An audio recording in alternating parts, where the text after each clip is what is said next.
but she might have many, many other strengths you haven't noticed or haven't gone to the trouble of noticing. And also, you have to respect that she might want to be raising her children differently than you raised yours. And you also have to realize, and I think this is probably the hardest thing, that you're not number one anymore, that your son should be putting his wife first.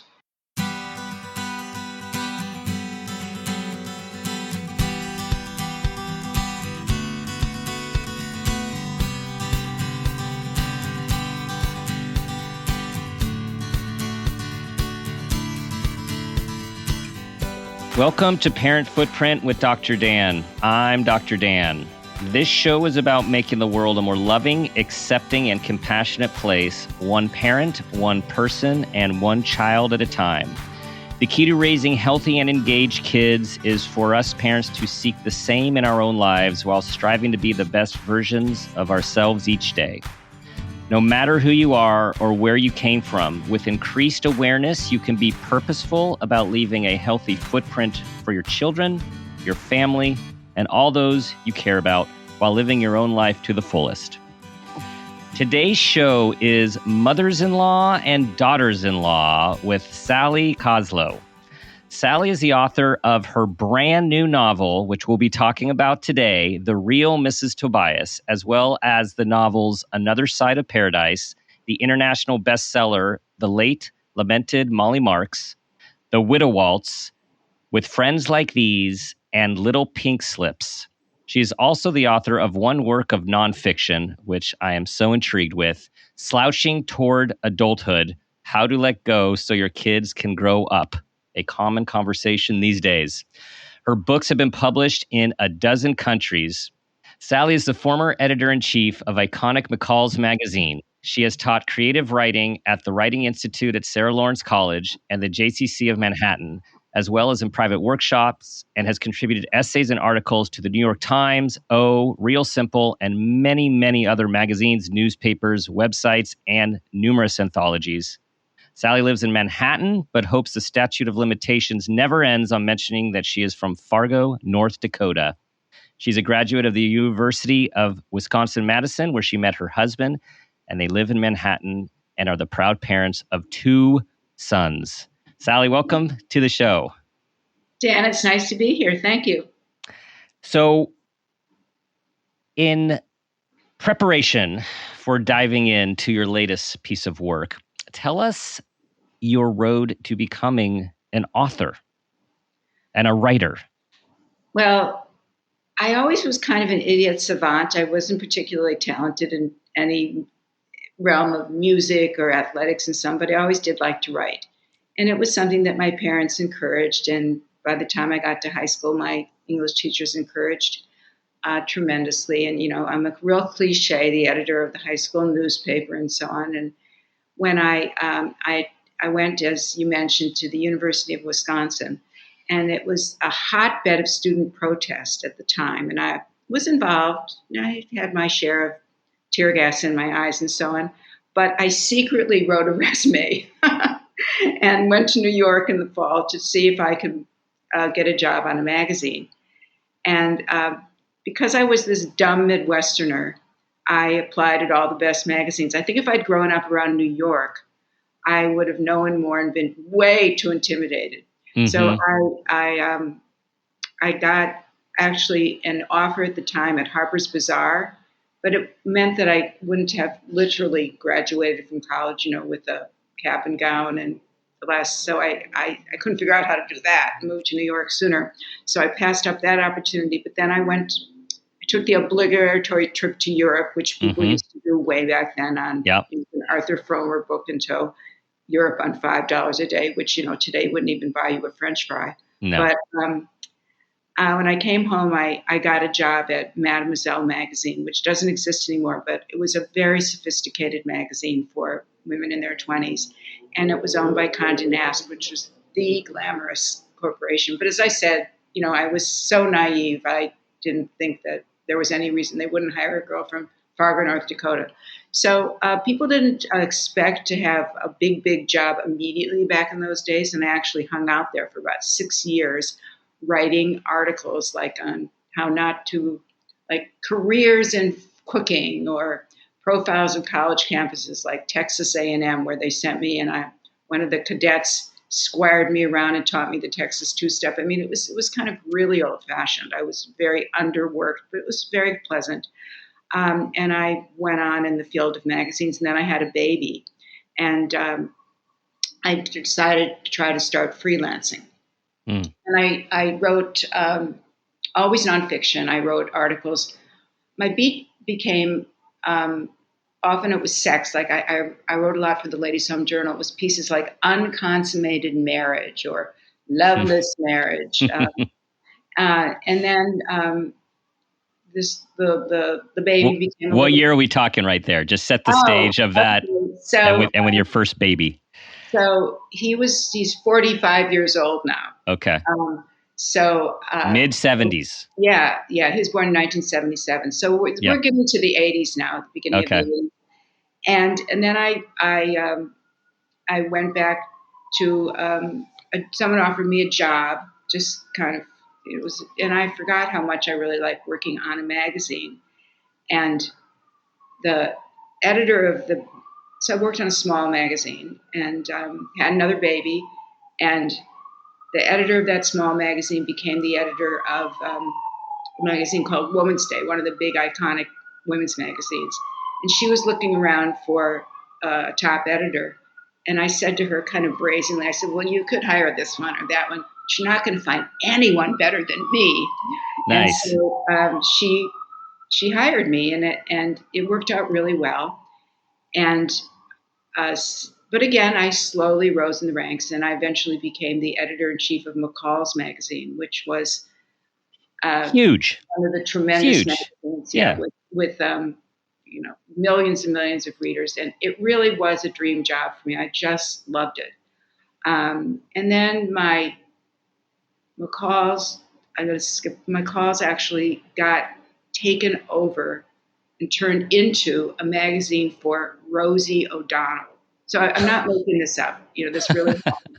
I did not know this. Okay. And Rosie thought, I like a magazine. So I did not think that was such a swell idea, because Oprah, you could trip any woman in the United States, and she at the time would have been able to articulate what Oprah stood for. Probably could even today, that, self-improvement and so on.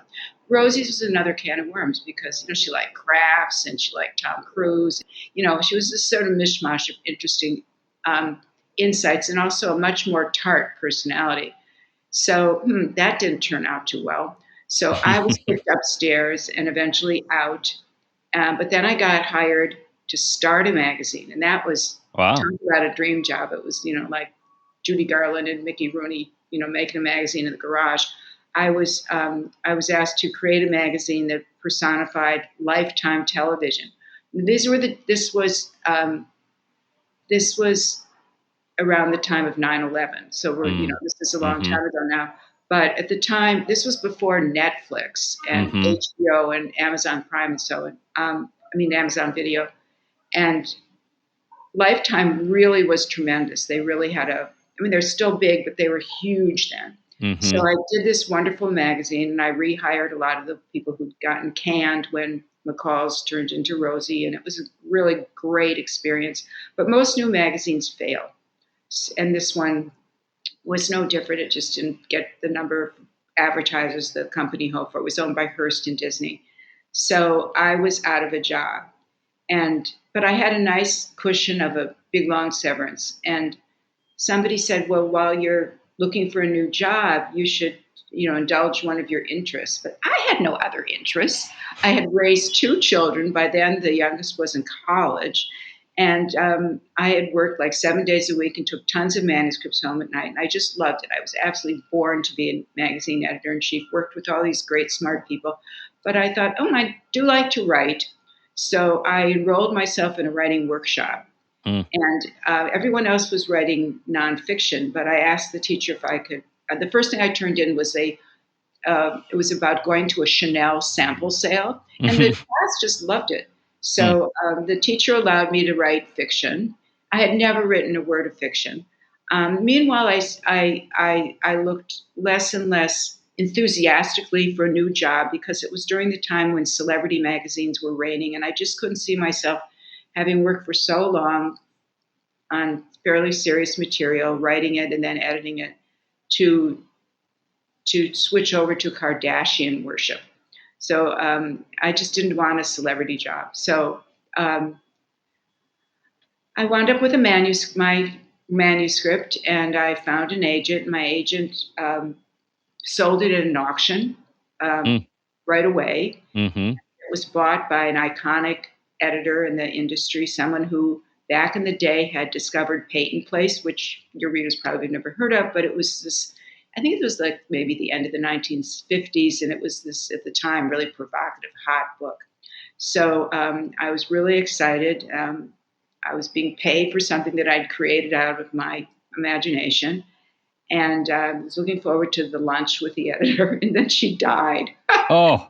Died before we even had our lunch. So I Oh. went to her funeral at the very posh Frank Campbell Funeral Home here in Manhattan, and it was just teeming with the luminaries of the publishing industry. But I decided that she was kind of the angel on my shoulder. Your And bridge. and that book was called Little Pink Slips, and I wrote Mm-hmm. about what I knew. I wrote a book about what it was like for an editor of a great big magazine that wasn't called McCall's, but was very much like McCall's, and what it was like for the editor to get canned because a celebrity took over the magazine.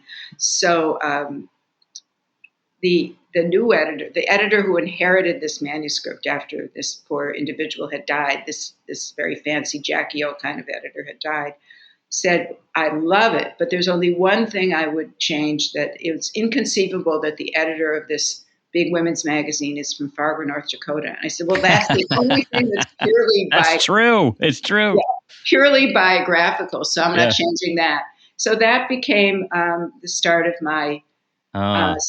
second life as a writer of fiction. And all of my books, and the real Mrs. Tobias will be my sixth novel. Everyone except Slouching Toward Adulthood has been fiction. And I Yes. decided I like making stuff up. Nice. I sense hints of truisms and hints of experiences and morphed relationships, which we're going to get into. A little bit. As a Yeah. high school friend visited me in New York and brought me a T-shirt that said, "Be careful, or I'll put you in my novel." That's There's good. some truth to That's that. good. Yeah. So I'm curious, two things about your upbringing in Fargo. So first off is, first you said you were too dumb, but then then you said like naive, and I see it more as that kind of protected from the intensity and the pressure of growing up in the big city and having all of that awareness. How did that it seems like there's some brazenness or some unintentional brazenness that might have come from being raised in a completely different culture. Well, as a magazine editor for mass market magazines geared to the regular American woman, it was a gift because I didn't have to try to imagine what it was like to live at the slightly above the poverty line, and have to have two jobs to support the household. And I got it. These were Mm-hmm. people I'd gone to high school with, or forget high school, grade school with. I understood the reader of these magazines, and I felt it was a real asset. And I've always been a little bit of an outsider looking in New York, but I have lived here a really long time now. And I Mm-hmm. wound up marrying my college sweetheart, who was not a native New York City guy, but he grew up in one of the suburbs. And his family was far more sophisticated than mine in some respects. But in other respects, I think when you grow up in the middle of nowhere like I did, you don't think that you're the center of the universe. And I know my parents, for example, always really kept up with news beyond our front door. Mm-hmm. They subscribed. We always had Newsweek and Time magazine in the house, and they kept up. They were interested in world news, where I think there can sometimes be a tendency for New York City people to be a Mm-hmm. little myopic. Mm-hmm. Um, Mm-hmm. so I appreciated my background when I lived here. I remember being so shocked in New York, first year I lived here, how New York was designed to make you want to buy stuff. You'd walk past these Yeah. stores and everything looked so fabulous. And it was all, I quickly caught on it was all engineering, marketing, but it was an eye-opening experience. What about the impact of, so you talk and write a lot about growing up Jewish, and there's Fargo, growing up Jewish in Yeah. Fargo. I'm interested in that. And then going to Manhattan, where there's many more Jewish people. So Yes. Well, what was the percentage of Jewish people in Fargo when you were there? well, when I was there at the peak of Fargo's Jewish community, at one point there were like 85 kids in our Sunday school, but Mm-hmm. our parents programmed us to leave town. My parents really hoped that I would marry a Jewish boy. Mm-hmm. So, and the boys that were the 7 other kids my age, who were boys, were like first cousins practically. I mean, they functioned that way, even though they weren't literally cousins. Mm-hmm. I wasn't raised with my own cousins; they were pretty far away, so we were all good friends. So um, I always felt very special being Jewish, and we were the minority. Now, Fargo is quite a diverse community now. It has a much smaller Jewish population because we all decamped, those of my generation. But it has people of many, many other ethnicities that it didn't have when I was a kid. So it's a much smaller Jewish population. But when I went off to college, so my parents decided I should go to the University of Wisconsin in Madison, Wisconsin, not because it's a good school, which it is, but because it had like 10,000 Jewish kids or something like that. They read in a book. A good pool to choose from. So when I got there, lo and behold, these other Jewish kids weren't really particularly excited to meet me just because I was Jewish.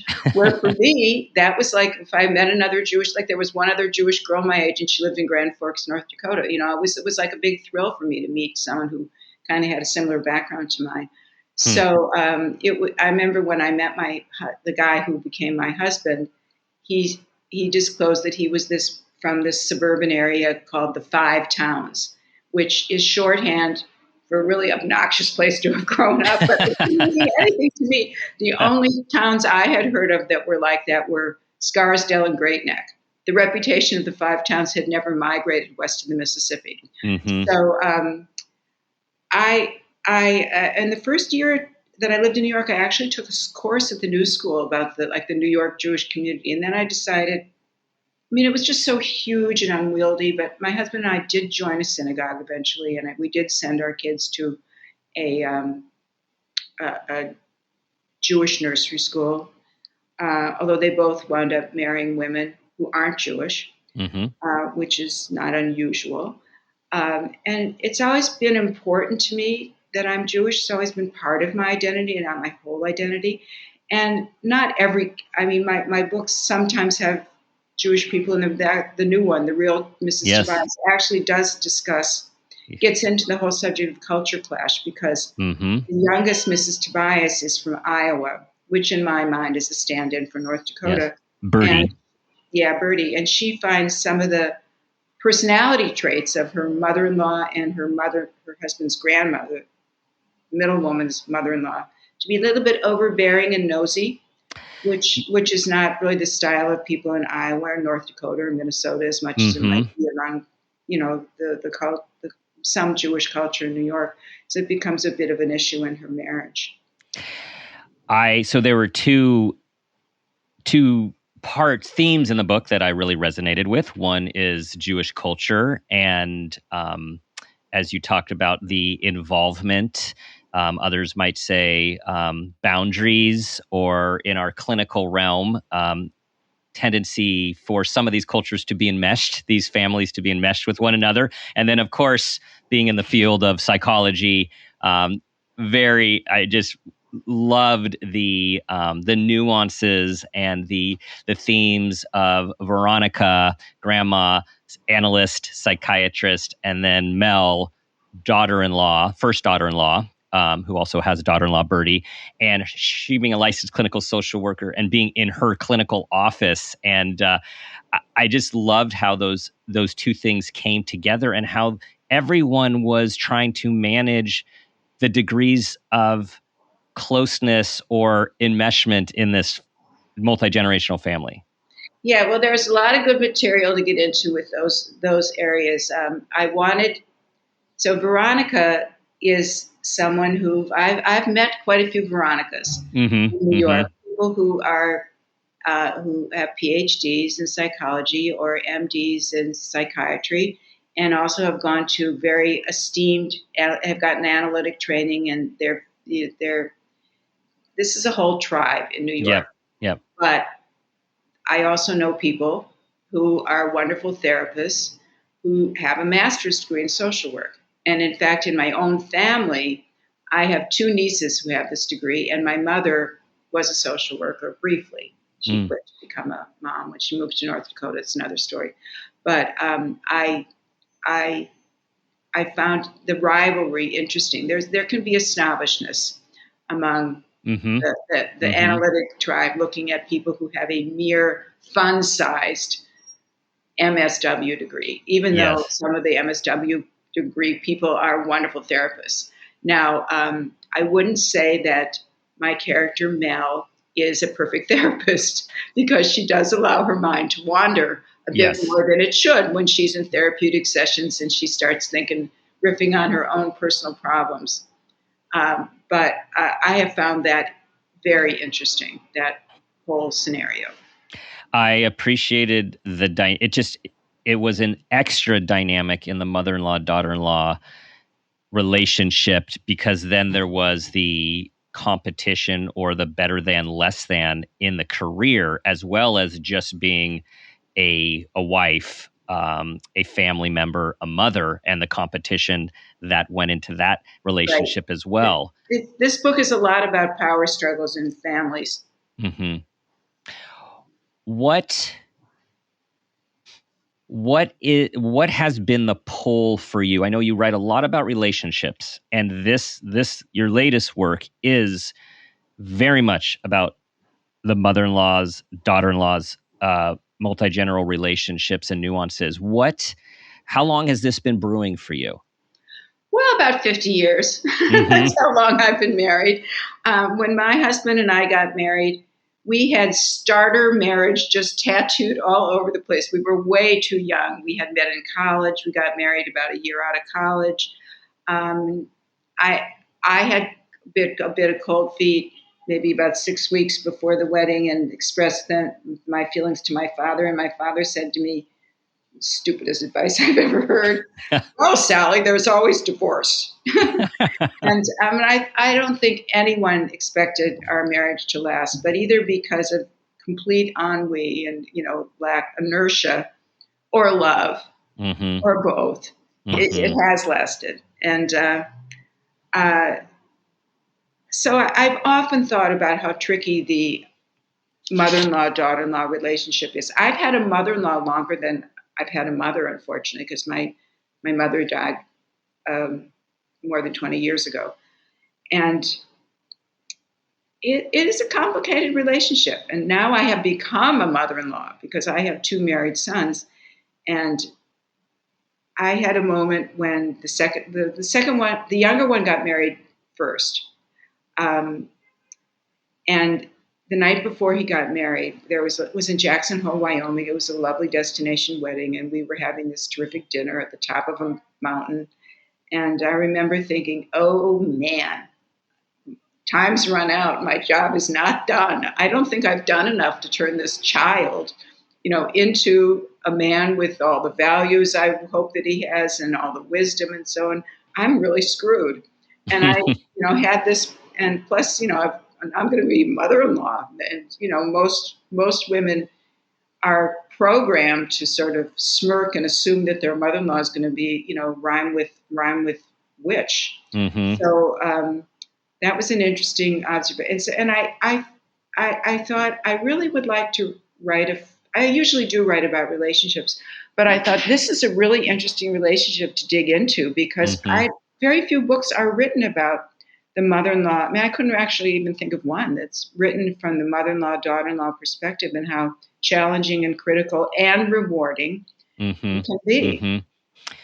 And you described those dynamics well throughout, criticalness, judgmentalness, of seeking approval, having courage to stand up and go against the unspoken rule and hierarchy. Mm-hmm. What has been your experience of being, and I know you've been a daughter-in-law much longer than you've been a mother-in-law. Right. True. What has been your experience of being on each side? Well, I think in the beginning, when I first married my husband, I kind of wanted to be adopted. Mm-hmm. My mother-in-law is this beautiful. My mother-in-law is still around. She's 98 years old. She's still driving. She just leased a beautiful silver Lexus last weekend. I mean, she plays killer bridge. Unfortunately, she's outlived virtually every friend she has, and so this is not a great element of her life right now. She's a little bit lonesome and depressed as a result, unfortunately. I mean, some of them are still alive, but they don't have it up. They're not as sharp as she is. She's very involved. She's very up to date on politics and so on.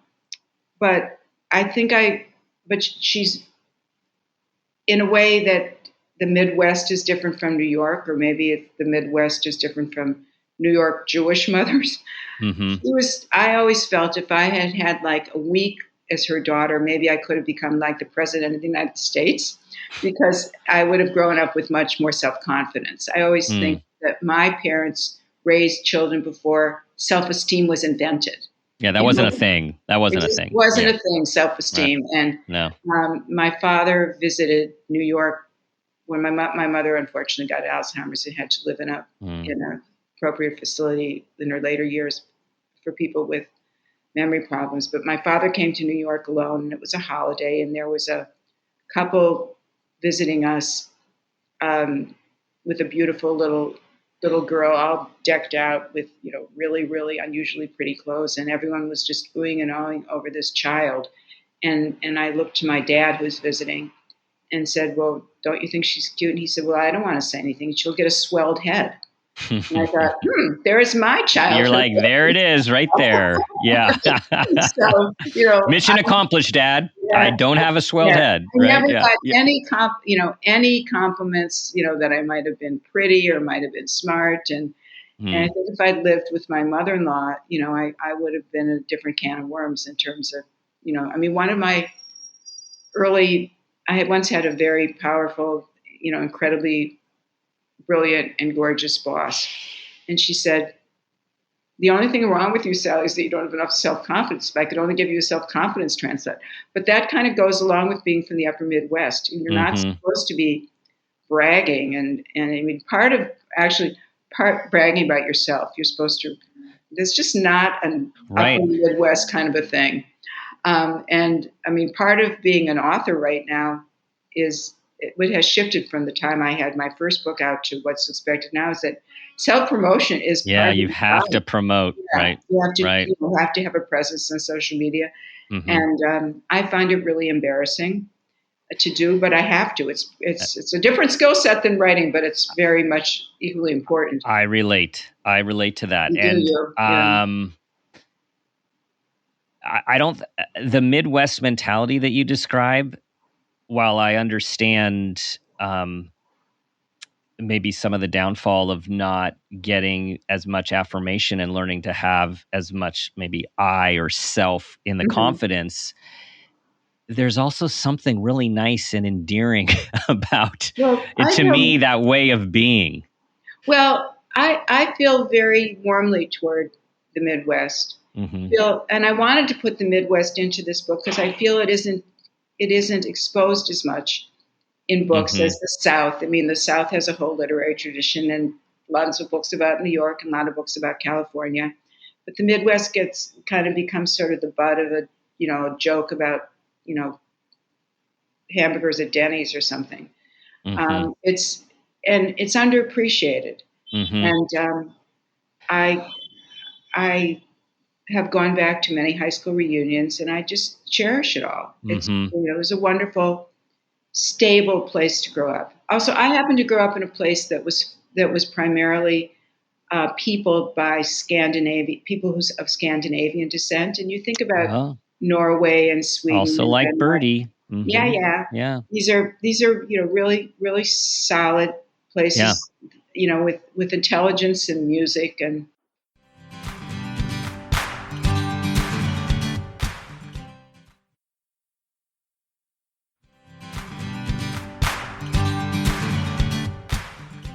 So I'm having this reflection now on reading the book relating to what you're saying. The chapters that take place in New York and the family members, which is a large part of the book, there's a level of intensity. Like I was just, I was really engaged in the dialogue, in the dynamics, in of course the storyline, and wanting to find out what happens in this and this.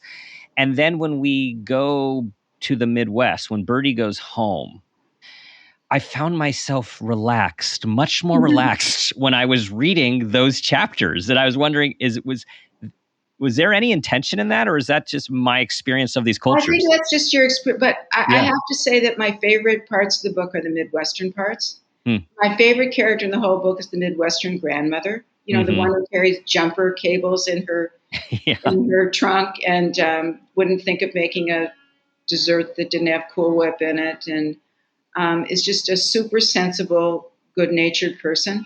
Who and I love how the two grandmothers, the two old matriarchs, Yes. respect and They appreciate one respected each another. other. Yeah. They see a kindred spirit, even if they couldn't be more different. But I also felt that the Midwestern parts showed, like, Bertie went home to the Midwest with her daughter, and after she was there for a fairly short period of time, the message became very clear: if you're going to stick around, honey, you got to get a job. That no one was going to give her a free ride, and it might be a culture of fewer words, but the values are very strong. Yeah. What has been your experience of being a mother-in-law? Well, it's hard. It's tricky. My daughter-in-laws are very different. One of my daughter-in-laws has become a naturalized citizen, but she's from Germany. And she's the one who lives in the New York area, although she decided that she wanted, before her kids got any older, to spend a year in Germany. So actually, the whole family's uprooted themselves, and they're living in Berlin now for a year. So Wow. of course I miss them terribly, but I also feel I can't be a pig about it. And I've had the pleasure of being with her two children who I adore, and now it's her parents' turn. The other family, actually, my other daughter-in-law is from Omaha, Nebraska. So there are certain things that daughter-in-law and I have in common, which and her mother is a woman my age, more or less, and we have certain things in common that I might not have with my other. I've had to figure out ways to fine-tune the relationships with both daughter-in-laws, and the daughter-in-law from Nebraska. I think it's fair to say that she's been pretty horrified by how nosy my husband's family is. And it's made, another theme in the book, people. Yeah. Another theme in the book. Okay. Yeah. She's been a little shocked that but that's it's a big loving family, and everyone's kind of in everyone else's business, and that's been a bit much for her. Yeah, and it is. Coming from a large Jewish family, I think this is, not every family's alike, but these relationships and the knowing and the supporting one another, it's quite normal in many of these families, and yet even if you're in the family, it can seem intrusive at times, but particularly if you were raised in another culture or another type of family. And it's not like Jewish people have the corner on the market of close and meshed relationships. I think Italian families and Irish families can give them a good run. I agree. But when you're on the outside of that, and again, in reading the book and reading from Bertie's experience versus Mel's, or even from Mel's, it's like, wow, this seems so out of line. And yet when the family's describing, it's like, this is what families do. This is how we Exactly. support one another. You said it, Dr. Dan. I mean, I had to get used to it. Mm-hmm. My husband's the youngest child in the family. I had to get used to the fact that when they would like plan an event, no one would consult our calendar. Yeah. It was Yeah. what worked for my two sisters-in-law and my mother-in-law. And, oh yeah, and I turned out to be the one who had a huge job, with a lot of responsibilities and not much free time. But that was the way it was. So what do you, in your experience, okay, maybe your experience and then the experience of other people might be the same, might be different. Is there a role that's more challenging in terms of being daughter-in-law or mother-in-law, or are they just different? I think it's harder to be a mother-in-law now that I've been both. Mm-hmm. I mean, of course, I say that because why wouldn't my mother-in-law adore me? Of course. Of course she's going to love me. Yeah. And we have gotten much closer over the years. I guess once I produced children, I think my stock rose. Yeah, it turned out pretty well. But I think it's really, really hard to be a mother-in-law. It's very tricky.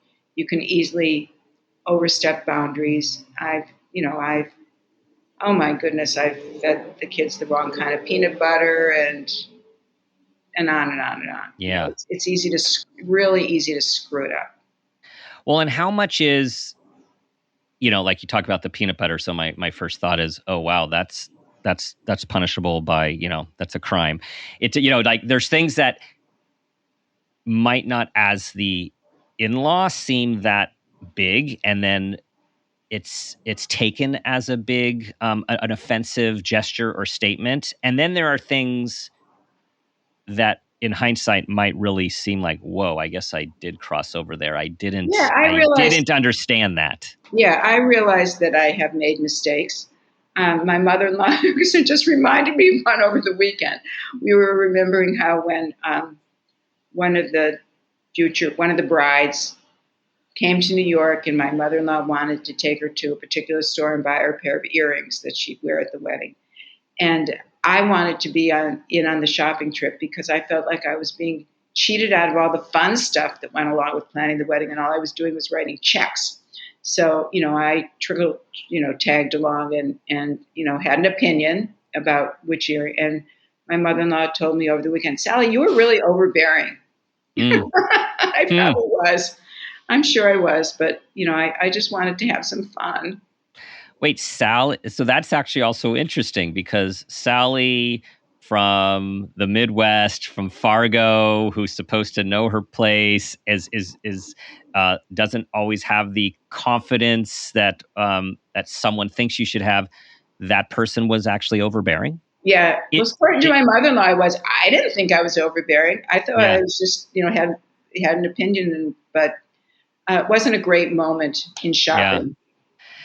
Yeah, when again, it all comes down to perspectives because when I think of Veronica, Veronica, the matriarch,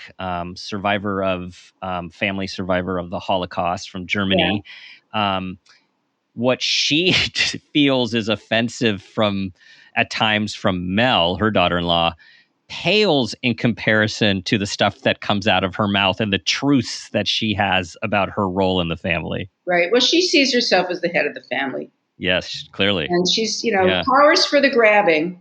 Yes. And she grabbed it. She's much more the head of the family than her husband is. He kind of humors her. Yes. They complement each other. Definitely. Yes, they do. It's a very loving relationship. So knowing that we have mother-in-laws and daughter-in-laws listening to this conversation, what is your wisdom about what makes, I guess, I'm putting this in air quotes, like a good daughter-in-law and what you're learning to be a good mother-in-law? And good isn't the right word, but like respectful, engaged. What are those things? Oh, I think it's important to realize that your daughter-in-law is not a mini-me of you, and to look for and praise her strengths Mm-hmm. that they may be very different than your own. I mean, you might be I'm not saying I am, but you might be a terrific housekeeper who can make a bed like my husband can, which is like a military style bed where you could bounce quarters off of it. She might not be able to, but she might have many, many other strengths that you haven't noticed or haven't Mm-hmm. um, gone to the trouble of noticing. And Mm-hmm. and also you have to respect that she might want to be raising her children differently than you raised yours, if there are children. And Mm-hmm. not every daughter-in-law is a mother, but let's just say there are kids that you have to really look for the good, and Mm-hmm. you also have to realize, and I think this is probably the hardest thing, that you're not number one anymore. That your Mm-hmm. son should be putting his wife first. Now, Mm-hmm. I'm not saying my husband's always done that. Mm-hmm. My husband is probably the biggest mama's boy you've ever met. But Mm-hmm. I always hope that my sons notice how respectful he is to Mm-hmm. his mother, and maybe I'll get a little bit back of that, a little bit of Mm-hmm. that back. But Yeah. I think it's pretty hard to take a back seat. But that really is the role of the mother-in-law. You're not number one anymore, sad as that may be.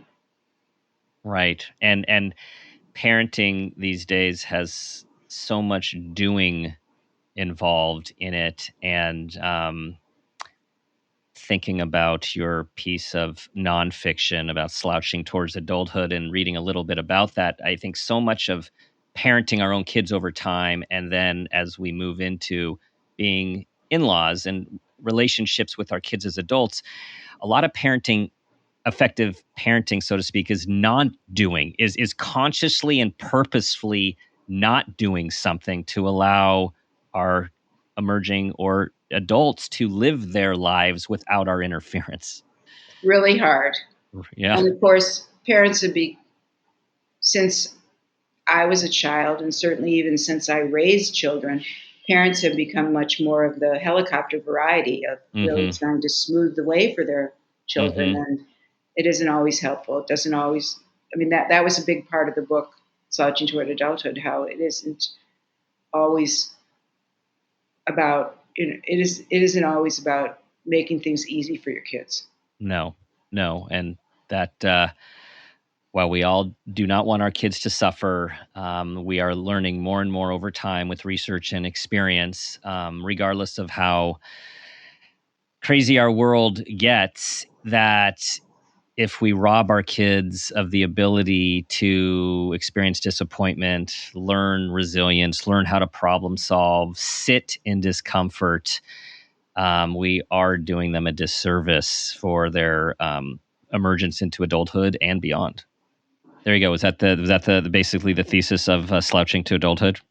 Well, Slouching Toward Adulthood was written about 12 years ago. And Hmm. at the time I wrote it, it was pretty hard for people to get a job. Now, of Mm. course, it's a different economy, and if you're looking for low level jobs, there are plenty of jobs that are available in the Hmm. United States. Um, but it was in a way that it was a precursor, that book, to what now we sort of take for granted is what happens when people graduate from college. They basically go home and hang out Right. in their parents' basements or in their old bedrooms because they don't have enough money and so on to get a job. Everything is so different now, also because of Yeah. remote employment. Hmm. Um, but there were certain truths in that book that that were very interesting to explore and observe. And things, things were radically different when that era, when people graduated college. I mean, when I graduated from college, it was possible to support yourself on the salary that you Right. you were offered. Now, sometimes it is. I mean, I hear of kids getting jobs, for $80,000, $90,000 a year. They're doing just fine, but not everybody can find Right. those jobs. It depends on, Right. what how practical probably you are when you go to college. And Well, Yeah, and the road to adulthood for those reasons and others has just as a whole seems to have gotten longer. We are Oh, long definitely, past definitely. 18 and you're out. Yeah. I mean, my parents considered me a grown up. Huh. Mhm. And in some respects, I was pretty good at imitating a grown up. Mhm. But Mhm. because I got married and I had an apartment and it all looked very nice. But Yes. I mean, my my oldest son didn't get married till he was 35 years old, Mhm. and my youngest son, he seemed way too young to get married, but he was like 29, way older than my husband. I mean, Yeah. Yeah. so Yeah. it's people. Well, also, I mean, now women are realize that they can freeze their eggs, Mhm. but Mhm. I did a chapter on that. Yes, there is an In element of this in the book. Yeah, and Yes. it it doesn't always work out to freeze your egg. Mhm. You can see examples around you of women well into their 40s who have a first child, but usually doesn't work out that way without a lot of intervention and sometimes Mhm. disappointment and unhappiness and great financial investment. What are you hoping people take away from the real Mrs. Tobias? First and foremost, I write to give people enjoyment. Mhm. It makes me happy when people say that there are witty things in the book because I like to make people laugh. But I hope that it helps. I hope it's a source of reflection for people and Mhm. makes people think about their own role as either a mother-in-law or a daughter-in-law or a wife, Mhm. um, or a partner. And you don't have to be Mhm. legally married to have these relationships. So, and there's some parts that are a bit touching. It's not all a big ha ha ha fest. There we get into some sadness in the book too. Mhm. So Yeah. Yeah. but it's the reflection Mm. as well as the entertainment that I hope is what people experience when they close it up. I was entertained and I took it to bed in my mind, which is what I do when I get really into books and the Mm-hmm. characters. And even though I am not a daughter in law or a mother in law, not only did it make me think about those people in my life, the mother in laws and daughter in laws, but also my own life as a son, as a son in law, because relationships, there's many relationships in this book that allow one to reflect upon. Yes, I hope some book clubs discover this book because Hmm. make I think it sets a foundation of really good book club conversation because people could talk about their own experiences in these roles. Absolutely. You hear that, parent footprint community? This is the next book club reading. The Real Mrs. Tobias The comes out real in Mrs. September. Tobias. Mm-hmm. Yes. And this is coming out just as this show is being released. So Good. it's hot off the press. Great. Okay, it's time for the parent footprint moment question, Sally. Here we go. Okay. Tell us about a time that you became aware of yourself as an individual, as a parent, or even an awareness of your own parents. And this new awareness created a positive impact on your life, your kids, and or those you love. I've got to say, it's the moment when my oldest son told me that he and his wife were going to have a baby. So, 11 years ago in July, his younger brother got married. I mentioned that earlier, that they had a beautiful wedding in Jackson, Wyoming. And not surprisingly, especially because maybe half the guests said, Jed, when are you and Anna getting married? He came home and decided to ask his wife to marry him. I really don't know what the conversation was, but they decided to get married. And uh, and in the fall of that year, so this is like 2 months later, we were walking to services for Yom Kippur, Mm-hmm. and Jed and Anna told us, my husband's name Rob, told us that they were going to have a baby.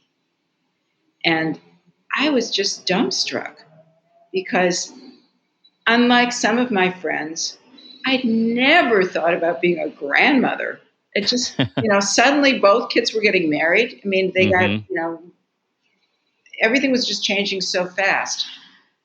And at their wedding, which was in December, so by then Anna was about 4 months pregnant, didn't look pregnant at all. At their lovely, lovely wedding, which was in Brooklyn, where they live, they announced to the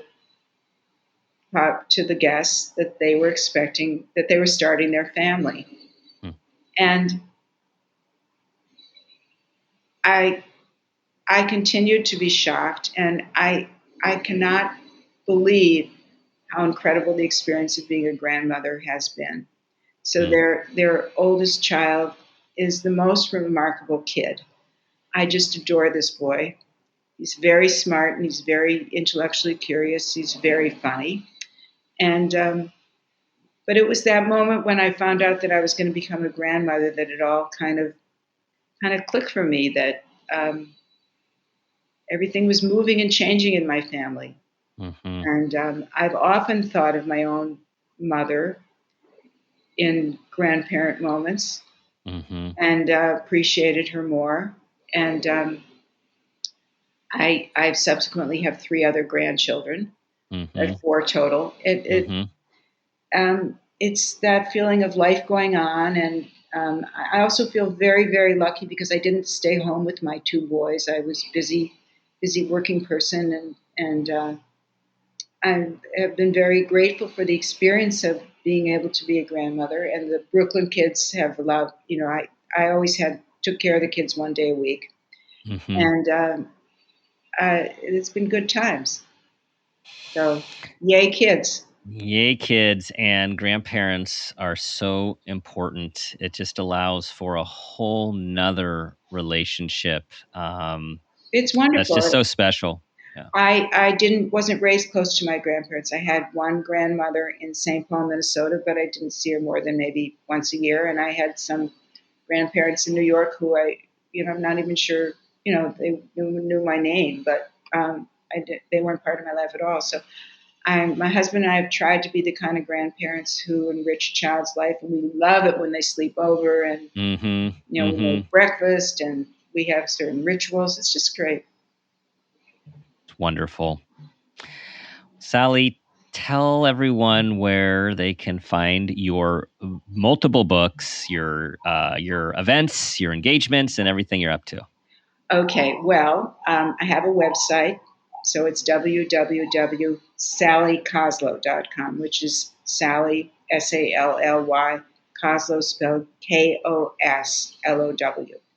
As far as my books, any bookstore that you prefer, your independent bookstore would be happy to order these books for you, but they're also available on Barnes& and Noble's website or Amazon's website. This Mm-hmm. book is my first book that's being published as a trade paperback, which is Mm. a trend in the United States. So I'm glad for that because it's not quite as expensive and it Mm-hmm. makes it more reasonable for book clubs to buy. But it's also being released in e-reader form as well as audio. I just love audiobooks myself. I always have Me an too. audiobook going, Me too. for my walks and cooking and so Yes. on. So there's a big variety of forms in which this book can be purchased. Multiple ways to get the books, multiple modalities, and all can be used for your next book club, people. So go out and get The Real Mrs. Tobias. Sally, thanks so much. Thank you, Dan. Love talking to you. Great conversation. You guys, this book, the relationships, they will be in your head too. You will be thinking about all of the characters, and we only named a few of the characters. There's many more, and there's actually men in there too There are that men. play But they very, don't. They take yes, second stage. yes, but wonderful characters, and great relationships, complex relationships. Thank you, Dan. Thanks for listening, everyone. Thank you for your 5-star reviews. Thank you for sharing this episode with everyone you think will benefit. And we love having you part of our community. Do your best to be that person you want your child to become, and ask yourself the guiding question I ask myself each day: What footprint do you want to leave?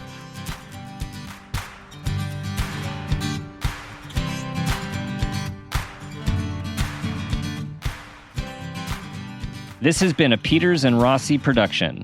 Parent Footprint with Dr. Dan is produced by Laura Rossi. Our engineer is Phil Rossi. Theme music is Strummerman, composed and performed by ProTunes. Artwork is by Garrett Ross. Follow us on Instagram and Facebook at Parent Footprint Podcast and on Twitter at Dr. Dan Peters. For more information, go to exactlyrightmedia.com.